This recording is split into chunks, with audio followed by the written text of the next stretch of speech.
What is up everybody, it is your boy Sanjo with this video. Today I am going to be showcasing and showing you my portable hacking setup, right? So I did make a video before but I didn't post it on YouTube. Problem was that the video was too long how I built it. So I left that, and after I built it I decided to make another one, but this one I'm going to actually post, showing you the actual build itself and make the video shorter because that went up to 30 minutes. So, the hacking, the machine itself is right here. So this is basically a Raspberry Pi 3B Plus in a case that I got from Amazon. The Raspberry Pi I got from Pi Hut, not a sponsor or anything, but I got from them for a decent price. They are an official Raspberry Pi reseller. The case was a Utro Raspberry Pi case. It came with 2 heat sinks, and the case was only £5. The Raspberry Pi was 36 quid. The next thing I've got is a TP-Link Wi-Fi adapter. So this supports packet injection and monitor mode. Basically, this I didn't get off any of them. I got this a year ago because I was searching for one of these and an opportunity came up on eBay. This guy in Belgium was selling it brand new, but he had like bulks of it. I think he had a short amount. He had a really big box full of them. So I snatched one for I think £23, and yeah, it works perfectly. It is the version 1. He uses it for his work himself, so that was a good thing to know. And yeah, so I've got this. I'm thinking about upgrading my antenna soon, but for now this works perfectly. The next thing I've got here is a SanDisk adapter, which has been stuck on. All of this has been stuck on with Gorilla tape, Gorilla double-sided sticky tape. It's really good tape. Trust me, it's going to hold up really well. And inside the adapter, this adapter does really nothing. It's just to hold my spare micro SD card. I've got a 32 gig SanDisk Ultra.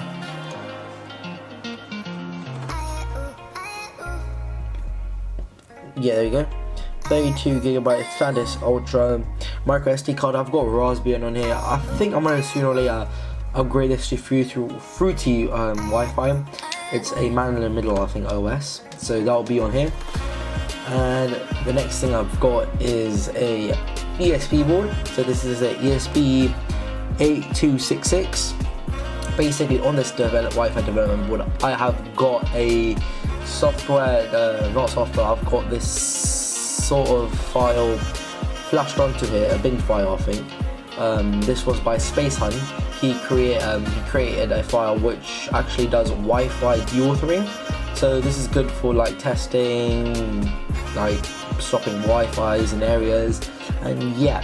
So I would use this, disclaimer, I'm not responsible for this. Whatever you guys actually do, if you take advantage, I'm not responsible for it. And if you guys get arrested, you get arrested. Don't blame anything on me. That's it.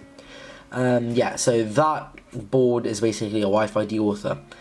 And that's pretty much it. And I've got a SanDisk 32GB a USB here. So this is just some external storage. You know, good to have on you, just in case you want to transfer any files off of your computer, or your little mini Linux computer, or anything like that, or import anything from a different PC, or any files that you've got there to the Linux machine itself. And basically how all of this is connected is that reason why I've got this attached to the side is, number 1, it will be dangling off of the side, and number 2, the problem is that if I connect this straight to here, basically it blocks up two of the ports, and I've only got access to 1 port down here. So instead what I've done is I've connected a normal USB cable to a USB female. I've connected that to here and then stuck this on the side, so this basically takes up no space, and it leaves me some space to actually put things on, like this USB and the ESP module. So this ESP module is getting powered by the Raspberry Pi itself with a micro USB cable. I've connected it to this port down here, and the SanDisk USB is just connected there. And yeah, I've got one port which is free, which is good use for if I wanted anything to add on to there.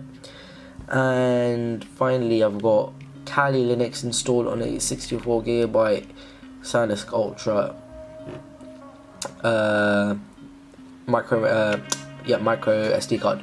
So basically, I've got an OS installed, and how all of this is going to be powered is by another micro USB cable. So this is just one whole package. That's it. This is all I need to carry. And another thing I've got is a 20,000 milliamp Xiaomi power bank. Not a sponsor in any way or form to them. Let that focus, come on.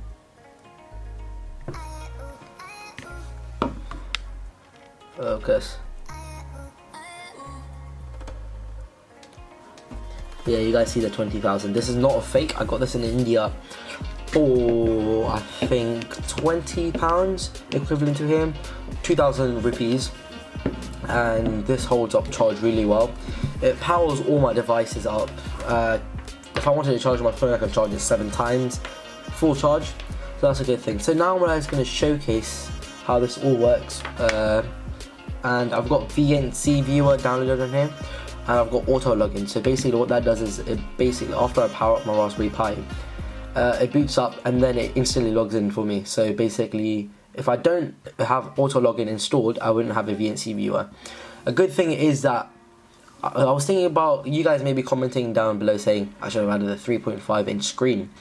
Problem with that is, if I wanted to say add a hook up to an external monitor, it won't instantly show up. You need to put another bit of code in to change the 3.5 to change the output from the 3.5 inch screen to the big screen. With this, I can just hook it up and it just works. And the 3.5 inch screen is too small for me, trust me. It's just for show. The 3.5 inch screen does really nothing, unless you want to do something with it, but I have no use for it. And yeah, so let me just go over the prices. The case for the Raspberry Pi cost me £5. The heat sinks were included with it for free. The ESP module cost me £5, but on Amazon you can get them for £10. And the better deal there is that it comes with 3 of them instead of 1 for £5. So that's a better deal right there. The 32 gig micro SD card cost me £5, so that's around 15 quid in total. The SanDisk cost me £5, so the 32 gig USB, that's another £5, 20. The Wi-Fi dongle cost me 20 quid, let's round that up. That cost me now 40 quid. The cables were free because I had them laying around. The Raspberry Pi itself cost me 36 quid exactly with shipping, which is now a total of 76 quid. And this cost me another 20 quid, so £90 set up right here. And I wouldn't go for this kind of kit. I would have gone for this kind of kit, like beginner setup kit, but to be honest, that was a waste of money, and I had like no use for them because like the things that half of them comes in with it. I've got this anyway, so yeah. So this is a showcase. Basically, all I need to do is plug this in the plug the micro USB cable into the Raspberry Pi. That fits really nicely. I'm just gonna leave that to the side. Connect this to power, so that will be the battery bank right here. Leave that way around, and then it should flash off from connected. There we go. So now basically the Raspberry Pi is booting up. We're gonna, I'm just gonna quickly go for a better view. So that's the Wi-Fi board that's lying up. And by the way, I did bend down the GPIO pins for the Wi-Fi board so I can actually put it on the Raspberry Pi, and it basically takes up no space. Plus, I have no use for the GPIO pins because this is gonna act like a Wi-Fi deauthor, so no use. So now I know that's loaded up. All I need to do is now get a tablet on my phone, on my laptop, and I'm just gonna showcase this. Actually, you know what? I can do that on my iPad, but like basically I've got my computer working already. So all I need to do is I'm just gonna quickly put the camera down. I don't want to show you any of my personal things on it. VNC Viewer.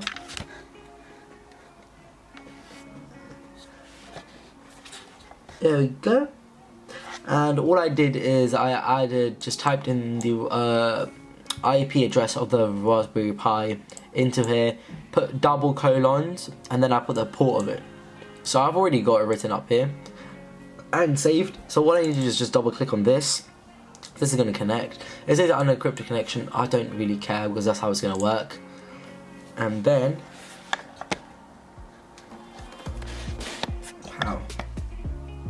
Kali Linux. It's saying to connect to the Pwn network for the deauthor. Right now I do not want to connect to it. Plus I've changed the password on it. As you can see, let me just really put it up real quick.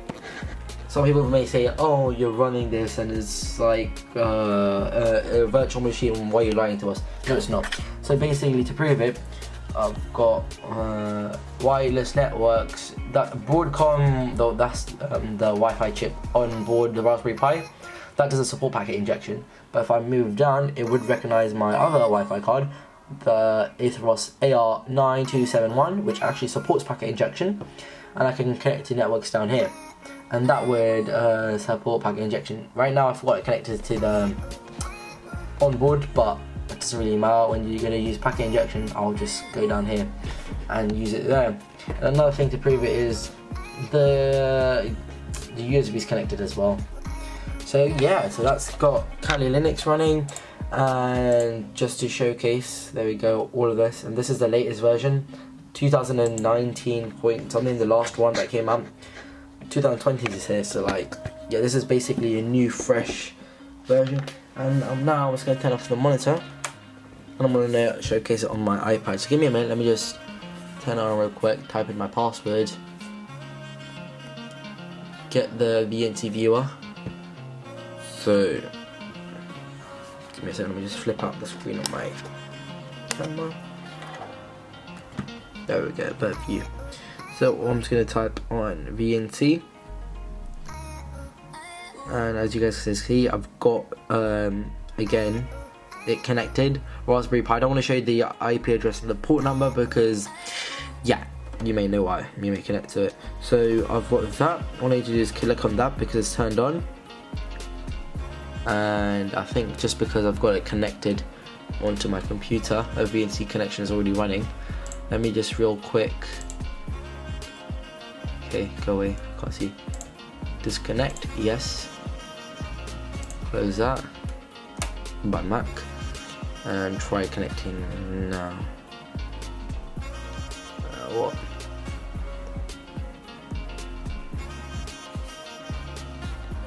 Give me a minute guys, let me just quickly edit it.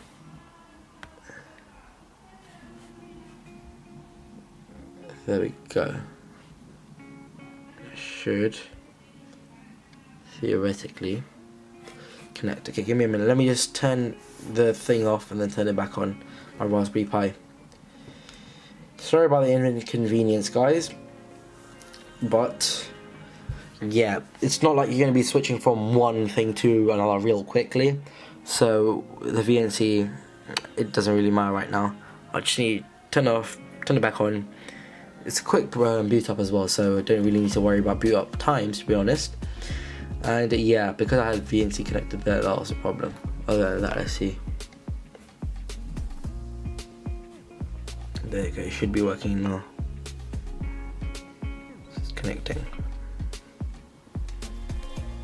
So the next steps for me to make on this channel would be how I installed Kali Linux onto the micro SD card, and how I got it working on the Raspberry Pi. And the other video will be I'll need to actually work on making a case for it, not like the case for the whole setup, not for the Raspberry Pi because I've already got a case for it, but yeah, there we go, it's working perfectly. So all I need to do is just use the touch, navigate around, touch, so it's basically a mouse cursor here. And by the way, people usually buy those keyboards, a little miniature Wi-Fi wireless keyboards. I don't really need it. Let me just put the camera down. Yeah. Wireless keyboards because I've got an on-screen keyboard anyway, This is I didn't need to install the Linux version of it. So let's say I open up terminal, double tap, give it a minute to load. There we go, terminal's up. All I need to do is now just go on. It's gonna focus real quick. Come on, adjust your brightness.